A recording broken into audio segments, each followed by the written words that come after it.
रखीं dear students of 10th class Punjab board, हमने chemistry में 14 chapter states of matter and phase change मुकम्मल कर लिया था। आज से जो है वो स्टिचोमेट्री चैप्टर नंबर 15 स्टार्ट करेंगे। फर्स्ट टॉपिक देखें, मोलर वॉल्यूम। मोलर वॉल्यूम का मतलब है कि एक मोल का जितना वॉल्यूम होता है। असल में जो गैस का वॉल्यूम है ये वेरी करता है, डिफरेंट करता है। प्रेशर चेंज होने के साथ साथ, टेम्परेचर चेंज होने के साथ साथ इसके वॉल्यूम में तब्दीली आती है। इससे पहले हम बॉयज लॉ, चार्ल्स लॉ पढ़ चुके हैं कि that volume of a given gas of a mass is inversely proportional to the pressure. Pressure कम होगा तो वो वॉल्यूम बढ़ जाएगा, ऐसे ही अगर टेम्परेचर बढ़ जाएगा तो प्रेशर भी बढ़ जाएगा। इस हिसाब से फिर हमने क्या किया कि एक RTP ले लिया। RTP का मतलब होता है रूम टेम्परेचर एंड प्रेशर, इसको STP भी कहते हैं, स्टैंडर्ड टेम्परेचर एंड प्रेशर। अब इसके मुताबिक क्या है कि ये जो RTP है हमारे पास, रूम टेम्परेचर एंड प्रेशर या फिर स्टैंडर्ड टेम्परेचर एंड प्रेशर, वो 25 डिग्री सेंटीग्रेड है और 1 एटमॉस्फेरिक प्रेशर है, टेम्परेचर ये है। और ऐसी हालत में जितने भी गैसेस हैं उन सब के अंदर नंबर ऑफ मॉलिक्यूल्स जो हैं वो सेम ही रहेंगे।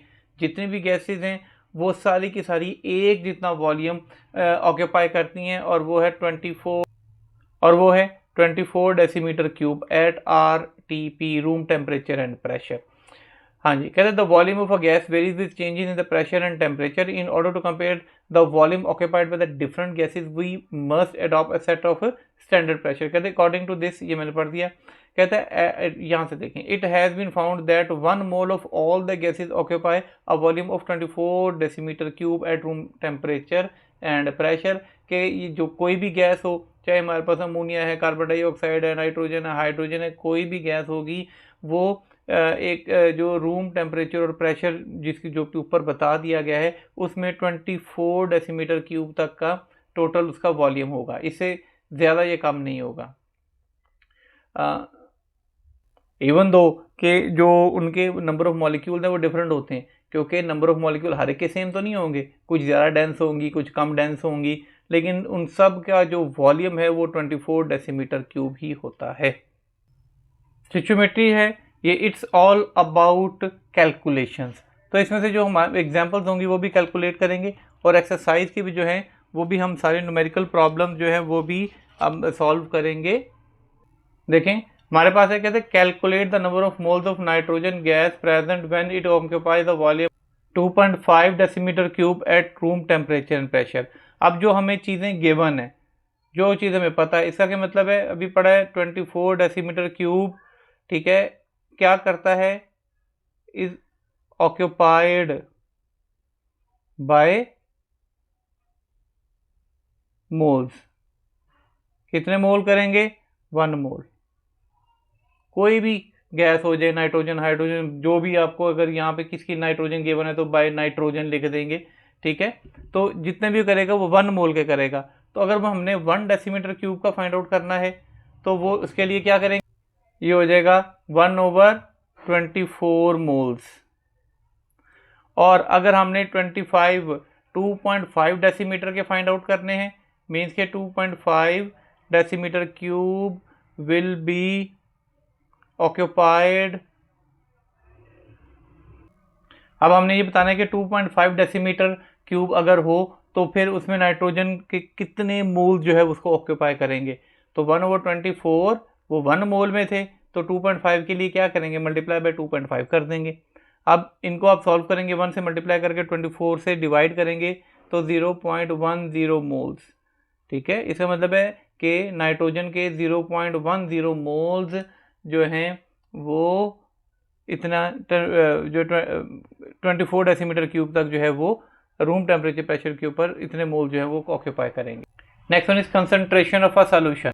कंसंट्रेशन को समझने के लिए 3-4 चीज़ें को आपको समझना पड़ेगा। कंसंट्रेशन के लिए सॉल्यूशन, सॉल्वेंट, सॉल्यूट, सॉल्यूशन, इन चीज़ों को समझना पड़ेगा। एक चीज़ होती है सॉल्यूट, एक होती है सॉल्वेंट। ये याद रखना है कि जो हमेशा ज़्यादा अमाउंट में होगी वो सॉल्वेंट होगी। फॉर एग्जांपल अगर वाटर, पानी है, उसके अंदर अगर हम नमक को हल करते हैं तो आप इसमें देख लें कि ज़्यादा मिकदार में क्या है, पानी ज़्यादा मिकदार में है, नमक कम मिकदार में है, तो जो पानी है ये सॉल्वेंट है और जो नमक है वो सॉल्यूट है। ठीक है।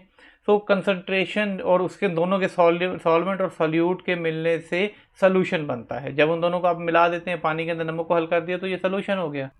तो कंसंट्रेशन किसी भी सोल्यूशन की क्या है, असल में ये सॉल्यूट की मिकदार है जो कि किसी भी सॉल्यूशन में या फिर सॉल्वेंट में डिज़ोल्व होती है। ठीक है, सॉल्वेंट ज़्यादा मिकदार में है तो उसके अंदर जितना भी सॉल्यूट डिज़ोल्व होगा उसकी कंसंट्रेशन होगी। फॉर एग्जांपल अगर पानी है, अब पानी के अंदर जो है 1 लीटर आपके पास पानी है, 1 लीटर पानी के अंदर आप 100 ग्राम जो है वो शुगर डिज़ोल्व कर देते हैं, 100 ग्राम चीनी हल कर देते हैं, दूसरी बार आप 200 ग्राम चीनी हल कर देते हैं, तो जो आपने 200 ग्राम हल की है ये ज़्यादा कंसनट्रेटेड है, जो आपने 100 ग्राम की है वो कम कंसनट्रेटेड है। यानी कि सॉल्यूट की कितनी मिकदार सॉल्वेंट के अंदर डिज़ोल्व हो गई है या किसी सोल्यूशन के अंदर डिज़ोल्व हो गई है, तो ये अमाउंट जो है वो उसकी कंसनट्रेशन ऑफ अ सोल्यूशन कहलाता है। ये जो अमाउंट डिज़ोल्व की जाती है सॉल्यूट की, ये या तो ग्राम्स में होती है या मोल्स में होती है। हम बता देते हैं जी कि हमारे पास जो है वो इतने ml पानी था और हमने इतने ग्राम बीच में जो है वो शुगर डिज़ोल्व की है, तो लिहाजा जो सॉल्यूट है ये या तो ग्राम्स में होगा या फिर मोल्स में होगा। जबकि क्वांटिटी सॉल्यूशन की जो है ना वो वॉल्यूम की डेसीमीटर क्यूब या सेंटीमीटर क्यूब में जो है वो होती है, तो लिहाजा इसका यूनिट जो है वो ग्राम पर डीएम क्यूब या फिर मोल पर डीएम क्यूब में से कोई एक लेते हैं। ये बता देते हैं कि हमें वो मोल में गिवन था या ग्राम में गिवन था। तो लिहाजा कंसंट्रेशन क्या है कि सॉल्यूट की कितनी मिकदार सॉल्वेंट में या सॉल्यूशन में डिज़ोल्व है वो उसकी कंसंट्रेशन है। जितना सॉल्यूट ज़्यादा डिज़ोल्व होगा वो उतना कंसंट्रेटेड होगा, चाहे वो सॉल्यूट है चाहे वो सॉल्यूशन, चाहे वो सॉल्वेंट है चाहे वो सॉल्यूशन है। देखें, calculate the concentration of a solution in grams per decimeter cube contain 20 gram of sodium chloride dissolved in 0.2 decimeter cube of water।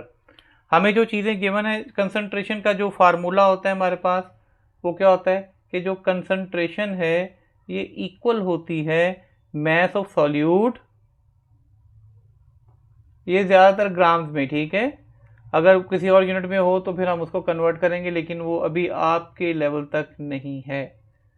So mass of solute in grams divided by volume in DM cube, ठीक है। ये CM cube भी हो सकता है, फिर वो unit change करना पड़ता है सेंटीमीटर को डेसीमीटर में, लेकिन बहरहाल वो अभी आपके नहीं है। अगर किसी न्यूमेरिकल में आगे आ गया तो कर लेंगे।